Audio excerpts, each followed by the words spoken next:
The sound of papers scattering across a marble floor echoes through the sterile conference room as David Smith's face drains of color.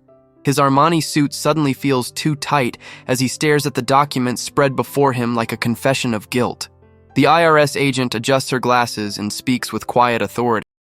Mr. Smith, these offshore account records show deliberate tax evasion exceeding $12 million.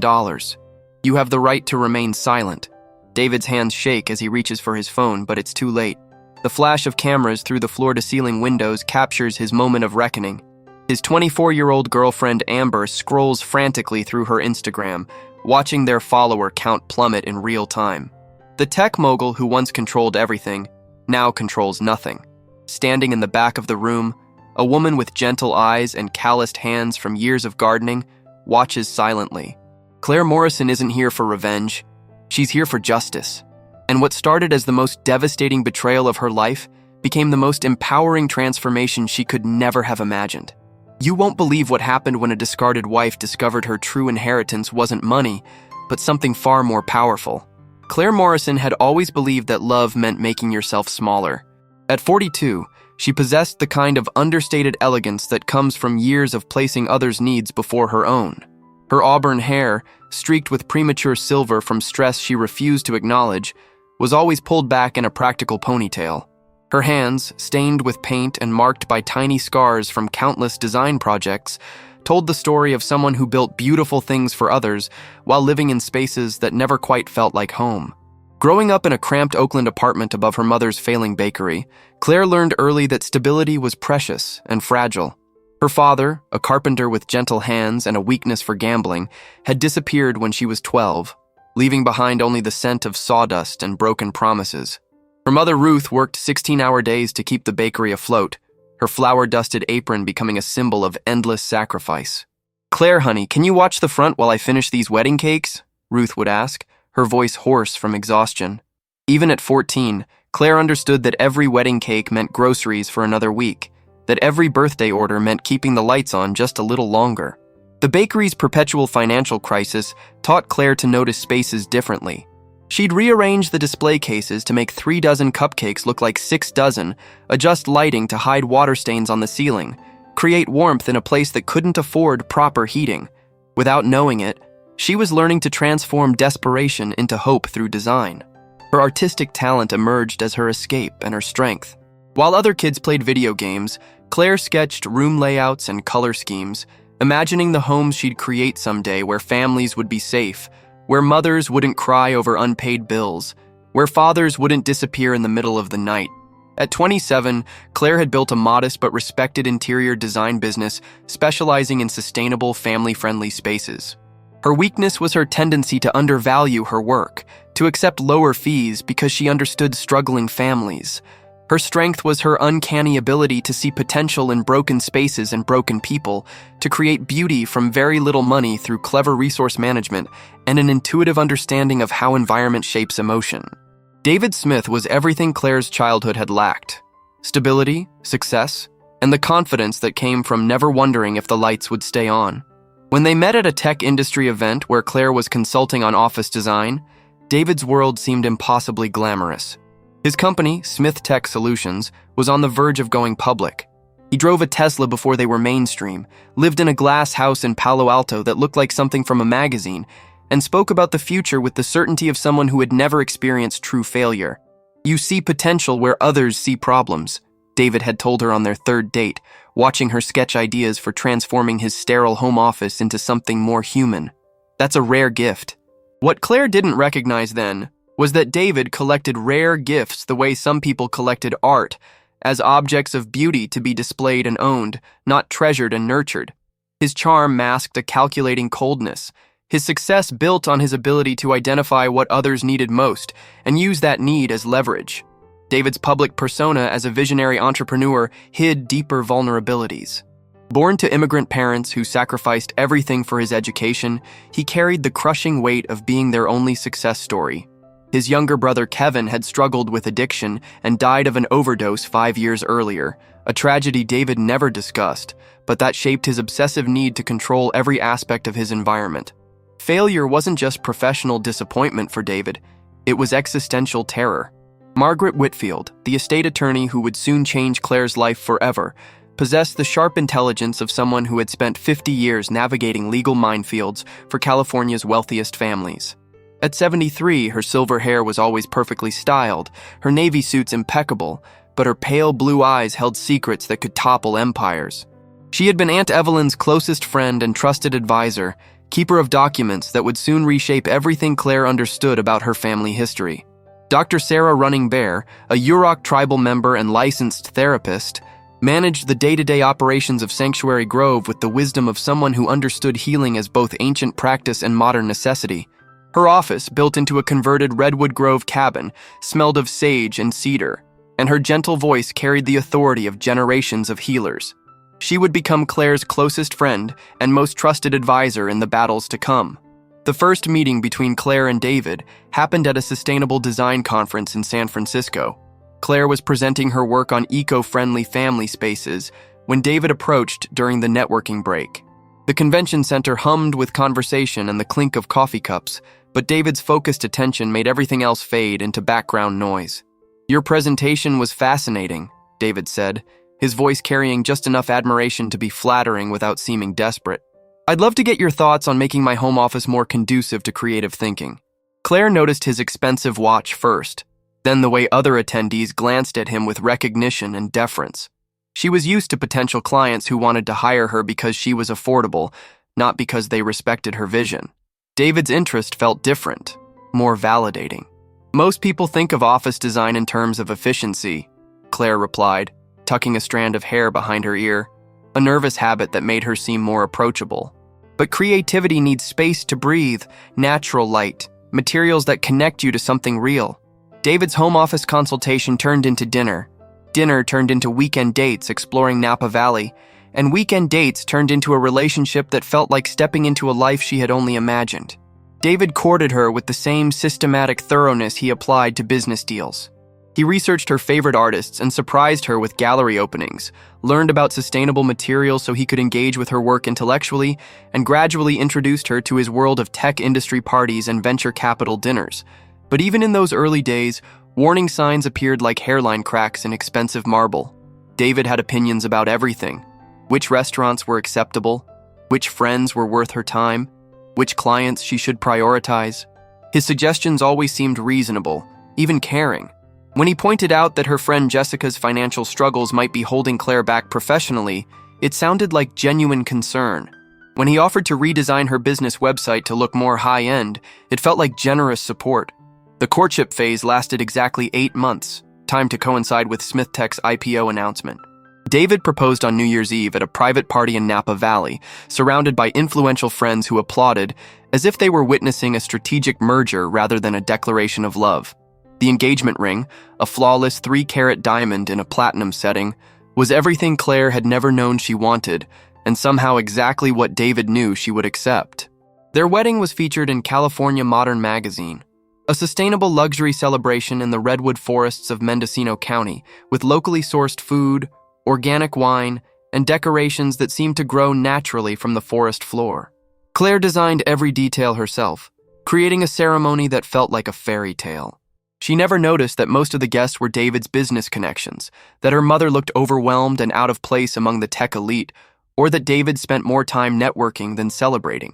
The marriage began as a partnership that felt equal and exciting. Claire's design business flourished with David's connections and business advice. She moved into his Palo Alto house and slowly transformed it from a sterile showcase into a warm family home. When Emma was born 2 years later, Claire felt she had finally achieved the stable, loving family that had eluded her throughout her childhood. But David's control grew so gradually that Claire adapted to each new restriction without recognizing the pattern. When he suggested she might want to focus on higher-end residential clients instead of small businesses, it seemed like sound career advice. When he pointed out that some of her friends seemed jealous of their success, and maybe it was time to cultivate relationships with people who could better support her growth, it sounded like wisdom. The first major humiliation came during Emma's 5th birthday party. Claire had spent weeks planning a backyard celebration with a garden theme, complete with a butterfly release and organic cake she baked herself. 30 children ran through their perfectly manicured yard, while parents sipped wine and admired Claire's decorative touches. Everything was proceeding beautifully until David's mother, Jennifer, arrived. "Claire, darling, what a charming little gathering," Jennifer said, her tone suggesting something quite different. "Though I do worry about Emma developing appropriate social connections. The Williamses sent their regrets because they're attending the Hartwell boys' party at the country club. Perhaps next year we should consider something more substantial." David didn't defend the party Claire had poured her heart into creating. Instead, he nodded thoughtfully and said, "Mom makes a good point about Emma's social development. We want her to have the best opportunities." Claire felt something crack inside her chest, but she smiled and thanked Jennifer for her concern. That night, as she cleaned up butterfly wings and picked frosting from the grass, she wondered when her husband's approval had become more important than her own instincts. What would you do if your partner's family criticized your efforts in front of guests? Tell us in the comments below. The pattern of small betrayals continued throughout Emma's elementary school years. David would praise Claire's work publicly and undermine it privately. When potential clients visited their home, he would point out design elements Claire had created and explain the thinking behind them, gradually positioning himself as the visionary and Claire as the skilled implementer. When Claire protested, he would seem genuinely confused. "I'm supporting your career," he would say, his voice patient but slightly condescending. "I'm helping people understand the sophisticated thinking behind what you do. Isn't that what you want?" The gaslighting was so subtle that Claire began to doubt her own reactions. Maybe she was being oversensitive. Maybe David really was trying to help. Maybe her childhood insecurities were making her paranoid about abandonment and control. During Emma's middle school years, Claire's design business reached its peak success. She was featured in Architectural Digest, won several sustainability awards, and had a waiting list of clients who specifically requested her services. But instead of celebrating her achievements, David seemed increasingly critical of her work schedule, her travel for client consultations, and the time she spent in her home studio. "I worry that you're losing perspective on what's really important," David told her one evening as she worked on sketches for a family therapy center. "Emma needs more attention, and frankly, so do I. Maybe it's time to consider scaling back." The conversation took place in their kitsmith, with its custom cherry cabinets and granite counters that Claire had selected and David had paid for. The evening light streamed through windows that perfectly framed their view of the Palo Alto hills. Everything was beautiful and expensive and cold. "This project could help dozens of families," Claire replied, gesturing toward her sketches. "Children who've experienced trauma need spaces that feel safe and nurturing. This work matters." "Of course it matters," David said, his tone growing sharper. "But does it matter more than our family? Because lately, it seems like you care more about other people's children than your own." The accusation hit Claire like a physical blow. She was a devoted mother who had never missed a school event, who helped with homework every night, who made Emma's lunch with love notes tucked inside. But David's words lodged in her mind like splinters, creating doubt where none should have existed. The second major humiliation occurred at SmithTech's 10-year anniversary celebration. The company had grown into a major player in cybersecurity, and David had organized a lavish party at a Napa Valley vineyard to celebrate. Claire wore a dress she'd designed herself from sustainable silk, and several guests complimented her on its elegance. During his speech, David thanked everyone who had contributed to the company's success. He mentioned investors, employees, board members, and business partners. He talked about the importance of family support and how grateful he was for everyone who had believed in his vision. Claire stood in the crowd, smiling and applauding, waiting for her name to be mentioned. It never was.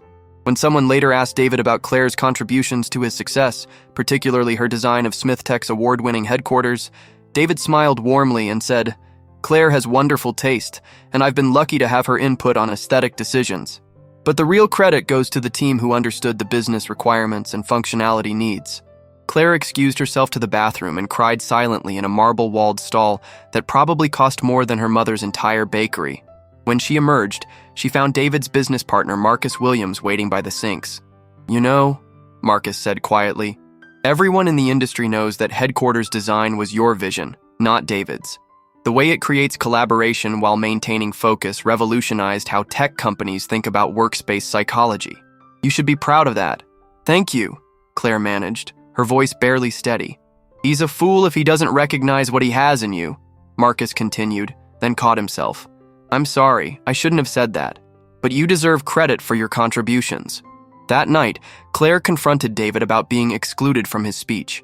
His reaction was swift and cutting. "You're being ridiculous," he said, not looking up from his laptop. "It was a business event about business achievements. Your design work is important to our family, but it's not relevant to Smith Tech's technological innovations. You're taking this too personally."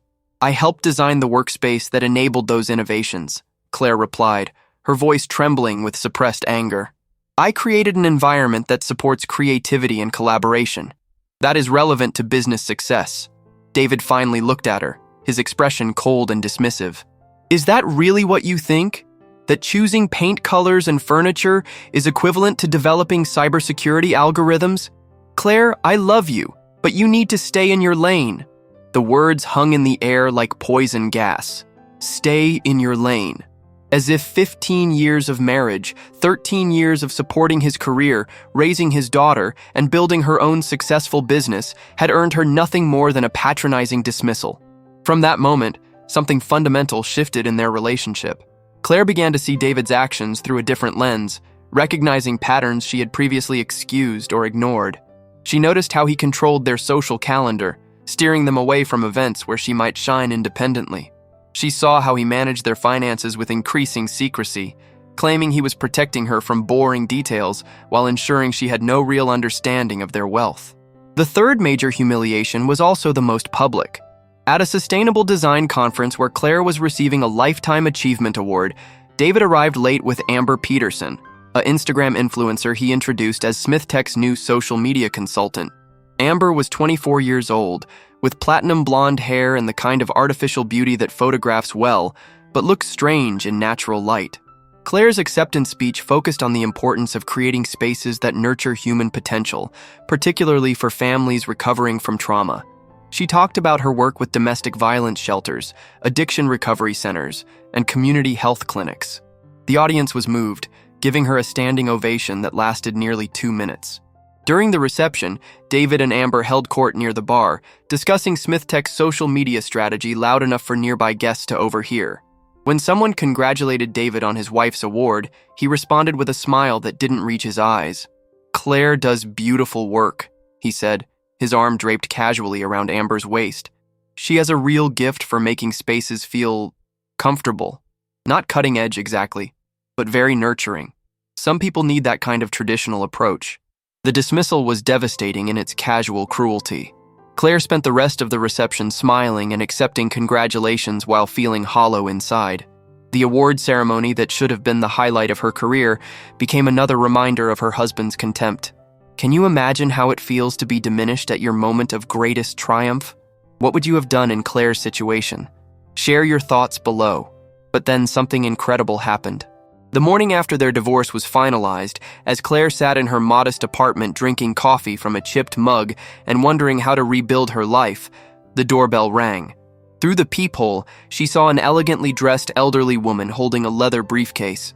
Margaret Whitfield introduced herself with the kind of quiet authority that comes from decades of handling other people's most important secrets. Her handshake was firm, her eyes sharp behind wire-rimmed glasses, and her presence immediately commanded respect. "Mrs. Morrison," Margaret said, settling into the second-hand armchair that Claire had rescued from a garage sale and reupholstered herself, "I represent the estate of your great-aunt Evelyn Morrison. I believe it's time you learned about your inheritance." Claire's memory of Aunt Evelyn was fragmentary at best. She remembered meeting a tall, silver-haired woman at a family gathering when she was perhaps 8 years old. Evelyn had worn interesting jewelry and asked Claire unusual questions about what she wanted to build when she grew up. But Evelyn had always been described as the family eccentric, a spinster who lived alone and had no real money. "I'm afraid there must be some mistake," Claire said, glancing around her tiny apartment with its mismatched furniture and budget decorations. "Aunt Evelyn barely knew me, and my family never had money to leave anyone." Margaret smiled, the expression transforming her austere features into something almost grandmotherly.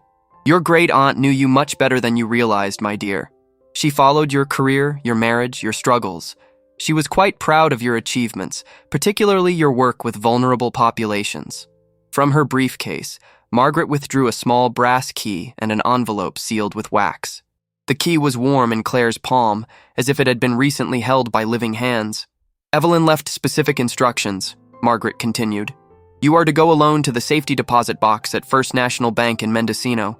Inside, you'll find documents that will explain everything. But first, you must promise me something." "What kind of promise?" "That you'll read everything before you make any decisions." Evelyn believed that knowledge is power, but only if we're brave enough to accept difficult truths.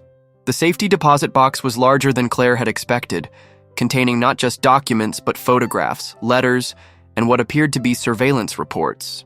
As she spread the contents across the bank's private viewing table, a shocking picture emerged. Evelyn Morrison hadn't been a poor spinster. She had been a brilliant investor who understood that the future belonged to companies that could profit while protecting the environment. She had quietly amassed a fortune by getting in early on solar energy, electric vehicles, and sustainable manufacturing. Her net worth at the time of her death exceeded $30 million. But the money was only part of the revelation. Evelyn had been watching Claire's marriage for years, documenting David's behavior with the thoroughness of a private investigator. There were photographs of David with various women over the years, financial records showing money being moved to offshore accounts, and even audio recordings of conversations where David discussed his wife with contempt. One recording, apparently made during a business dinner, captured David's voice clearly. "Claire thinks she's an artist, but she's really just expensive domestic help. She makes my life comfortable and presentable, which is all I need from a wife. The emotional stuff is just drama I don't have time for." Claire's hands shook as she held the transcript. This was how her husband really saw her, not as a partner or even a person, but as a service provider who had outlived her usefulness. But Evelyn's most shocking gift wasn't evidence of David's cruelty. It was proof of his crimes. Hidden among the documents were copies of financial records showing that David had been systematically hiding assets throughout their marriage, claiming business losses to minimize his divorce obligations while secretly accumulating millions in untraceable accounts. The final document in the box was a deed to a 500-acre property in Mendocino County, along with photographs of a place that looked like something from a fairy tale. Rolling hills dotted with redwood groves, organic gardens, elegant cabins that seemed to grow naturally from the landscape, and spaces designed for healing and renewal. A handwritten letter from Evelyn explained everything. "My dearest Claire, by the time you read this, I will be gone, and I hope you will have found the strength to leave the man who never deserved you. Sanctuary Grove has been my life's work, a place where women can rebuild themselves after trauma and loss. It needs someone who understands that true design isn't about making pretty spaces. It's about creating environments where broken souls can heal. You are that person." The financial evidence in this box will ensure that David faces consequences for his crimes, but more importantly, it will ensure that you never have to fear his power again. Use this gift not for revenge, but for restoration. Yours in love and solidarity, Aunt Evelyn. Claire drove to Mendocino County in a state of emotional shock, following directions that led her deeper into the redwood forests than she'd ever traveled. The road gradually narrowed from highway to country lane to gravel path, until finally she reached a gate marked only with a small wooden sign, Sanctuary Grove. The property was even more beautiful than the photographs had suggested. Ancient redwoods created natural cathedrals of filtered light and shadow. Streams meandered through carefully tended gardens where vegetables and flowers grew in harmony. 12 cabins were scattered throughout the grounds, each designed to blend seamlessly with the natural environment while providing comfortable healing spaces for the women who found refuge here. Dr. Sarah Running Bear met Claire at the main lodge, a building that managed to feel both rustic and sophisticated. Sarah's presence was immediately calming, her dark eyes reflecting wisdom earned through her own healing journey, and her work helping others find their way back to wholeness. "Your aunt spoke of you often," Sarah said, leading Claire through gardens where several women worked quietly among the plants. She believed that healing spaces require someone who understands brokenness from the inside, who knows how to create beauty from limited resources, and who sees potential where others see only damage. She saw all of that in you. The tour of Sanctuary Grove revealed Evelyn's genius for creating an environment that supported every aspect of recovery. The art studios were filled with natural light and equipped with supplies for painting, pottery, and textile work. The library contained books on everything from practical skills to spiritual healing. The therapy spaces were designed to feel safe and private without being isolating. Even the dining hall managed to be communal without being overwhelming for women who had learned to fear groups of people. "We serve about 40 women at any given time," Sarah explained as they walked through the organic gardens where several residents tended vegetables with quiet focus. Some stay for weeks, others for months. We don't charge fees, but we do ask everyone to contribute according to their abilities. The woman picking tomatoes there is a former attorney who now helps residents navigate legal challenges. The one pruning roses is a chef who teaches cooking classes. Everyone heals by helping others heal. Claire felt something stirring in her chest that she hadn't experienced in years. A sense of coming home. The work she had done throughout her career, creating spaces where families could heal and thrive, had prepared her for this moment. Sanctuary Grove wasn't just a beautiful property. It was the culmination of everything she had learned about the relationship between environment and human potential. That evening, Claire sat in the cabin that would become her home, reading through more of Evelyn's papers by firelight. Her great-aunt had documented not just David's financial crimes, but his pattern of emotional abuse, his systematic isolation of Claire from her support systems, and his careful campaign to undermine her confidence and independence. One journal entry, dated just 6 months earlier, captured Evelyn's rage and determination. David Smith is a predator who uses wealth and social position to control and diminish the women in his life. He saw Claire's talent and empathy as resources to be exploited, her success as a threat to be managed. He isolated her from friends who might have helped her recognize his manipulation. He undermined her professional confidence while benefiting from her achievements. He prepared for divorce by hiding assets while claiming poverty. This is not just cruelty. It is systematic abuse designed to ensure that Claire would be too broken and too poor to challenge him. But he underestimated both Claire's strength and my determination to protect her. The evidence I have gathered will destroy his public reputation and his freedom. More importantly, the resources I am leaving Claire will ensure that she never has to depend on any man's approval again. As Claire absorbed the full scope of Evelyn's gift and David's betrayal, she felt her grief transforming into something more powerful: determination. Her marriage was over, but her life was just beginning. She had been given not just wealth, but purpose. Not just a beautiful property, but a mission that aligned with everything she had ever believed about healing and hope. Over the following weeks, Claire threw herself into learning every aspect of Sanctuary Grove's operation. She studied the financial systems that Evelyn had established, met with the network of therapists and counselors who provided services, and began to understand the broader movement that her great-aunt had helped create. Sanctuary Grove was just one of 17 similar facilities operating throughout California, all connected by shared resources and common purpose.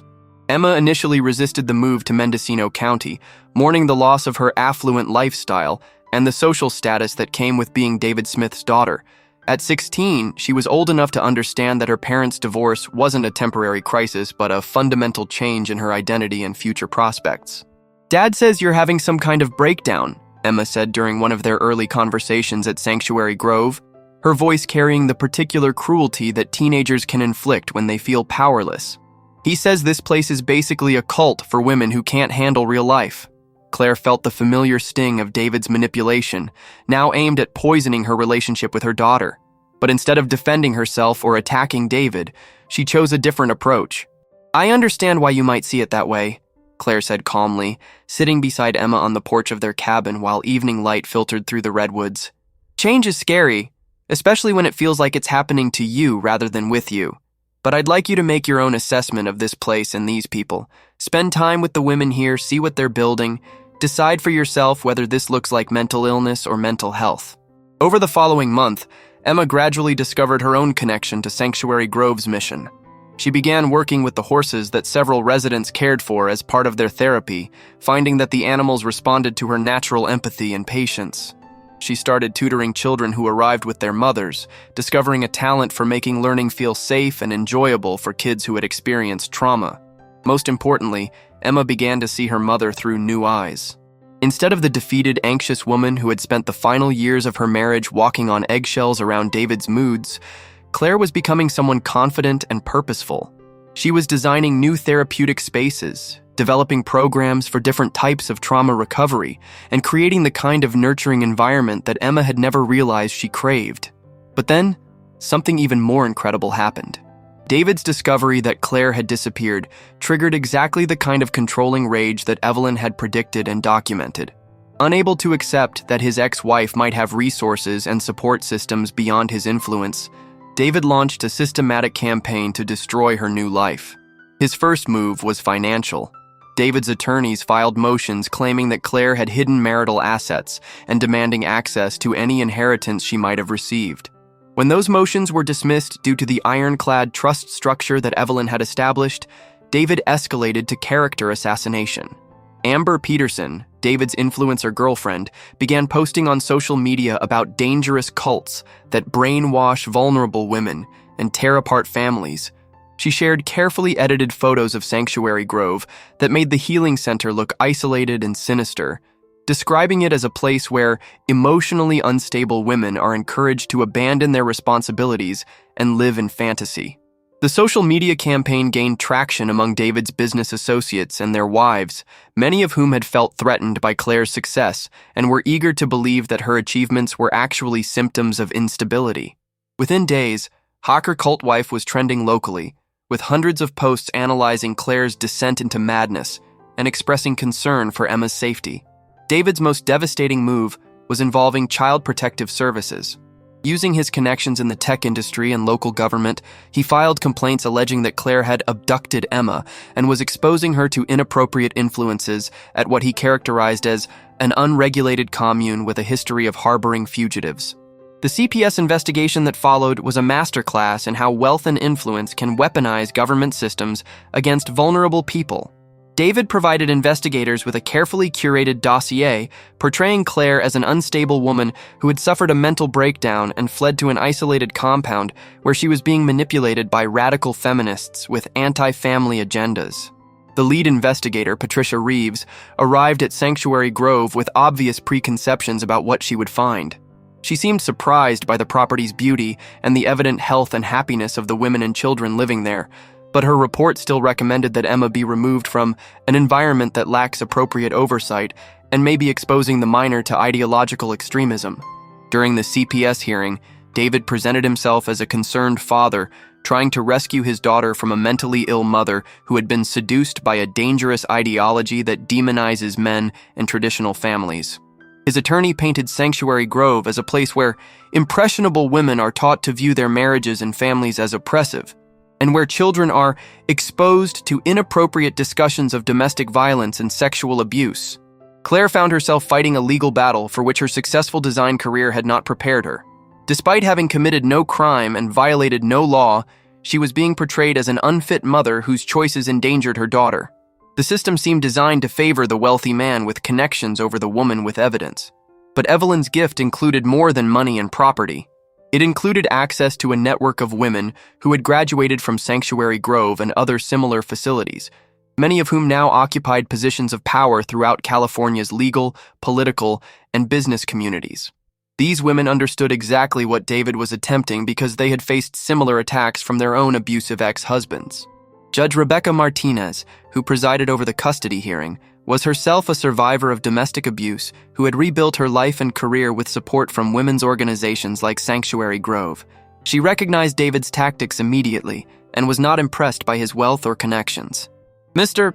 Smith," Judge Martinez said during the proceedings, her voice carrying quiet authority, "you appear to be using the court system to continue exercising control over your ex-wife after she has legally and appropriately ended your marriage.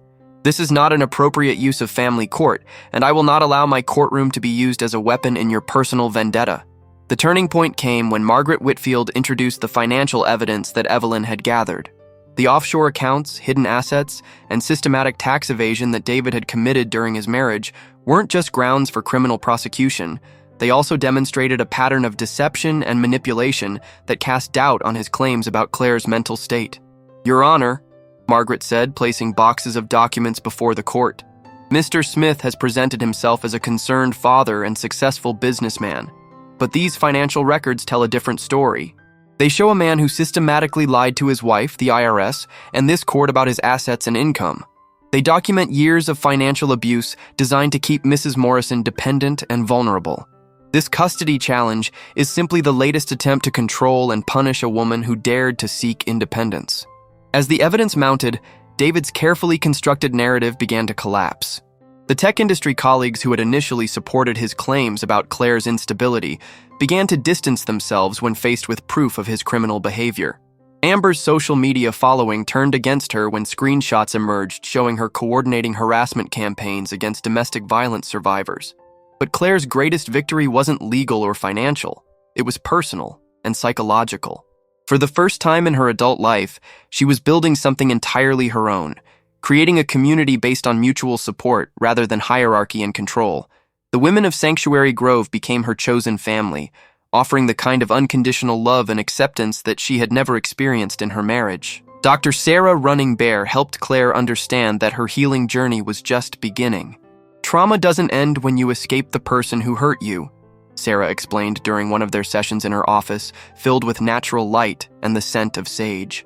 The real work is learning to trust yourself again, to believe that you deserve love and respect, to recognize your own power. As Claire's confidence grew, so did her vision for Sanctuary Grove's future. She began designing expansion plans that would double the facility's capacity while maintaining its intimate, healing atmosphere.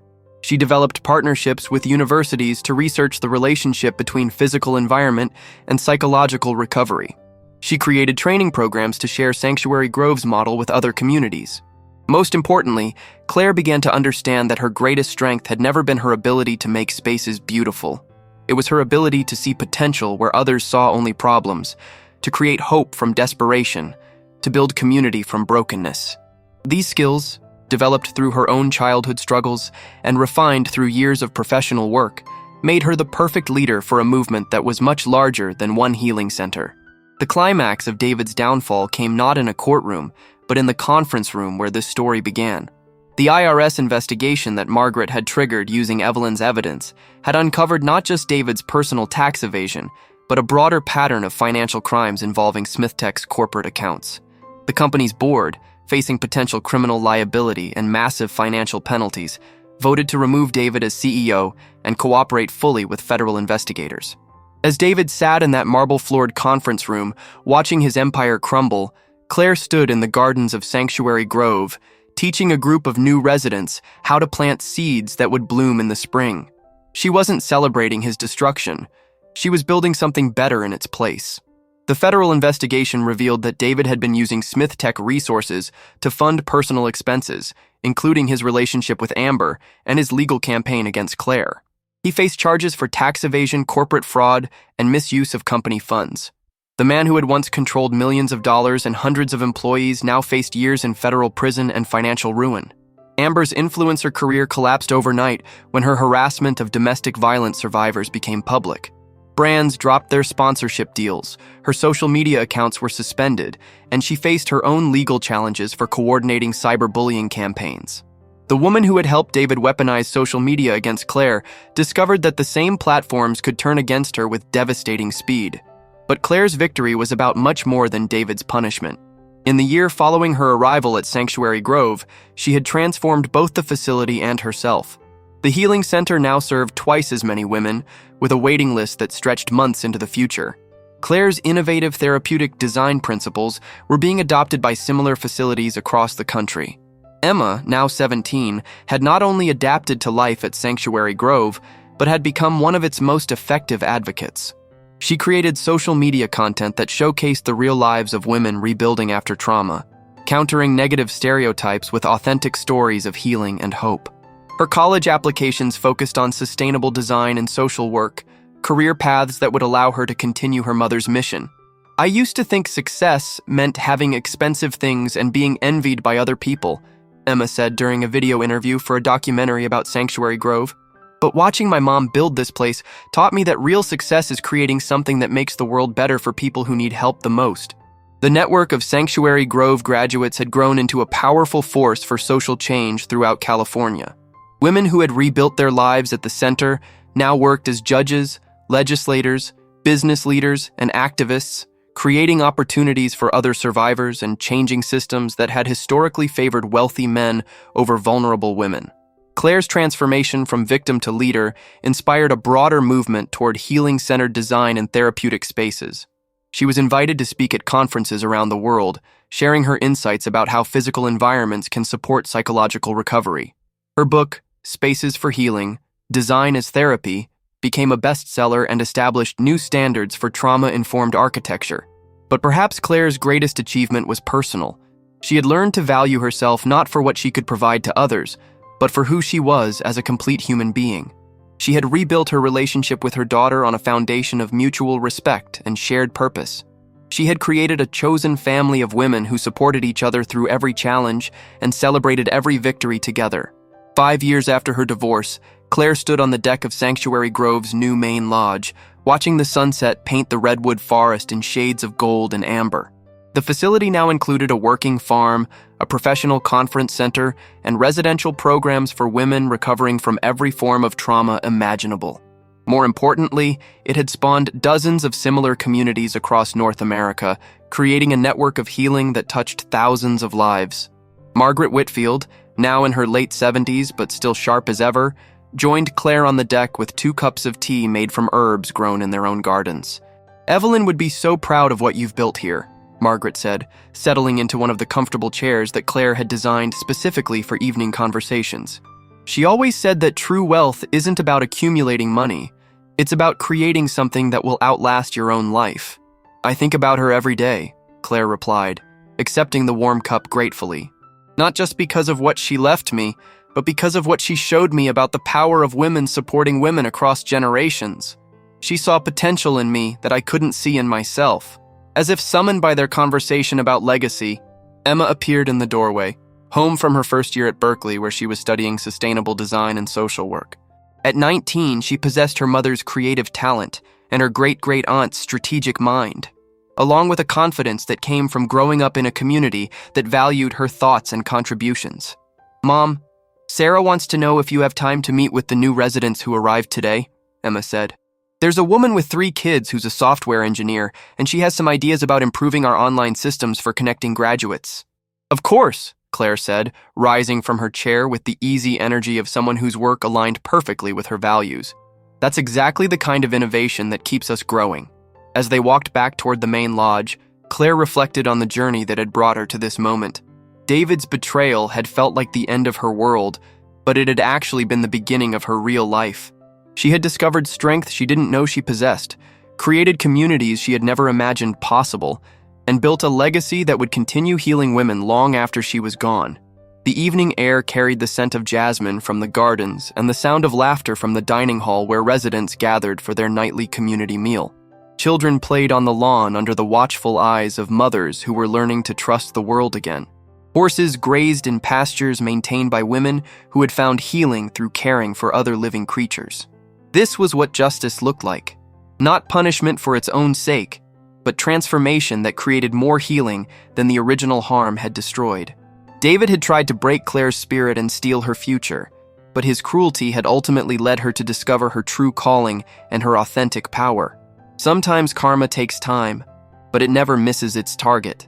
And sometimes the greatest revenge is building a life so fulfilling and impactful that your former oppressor becomes completely irrelevant to your happiness and success.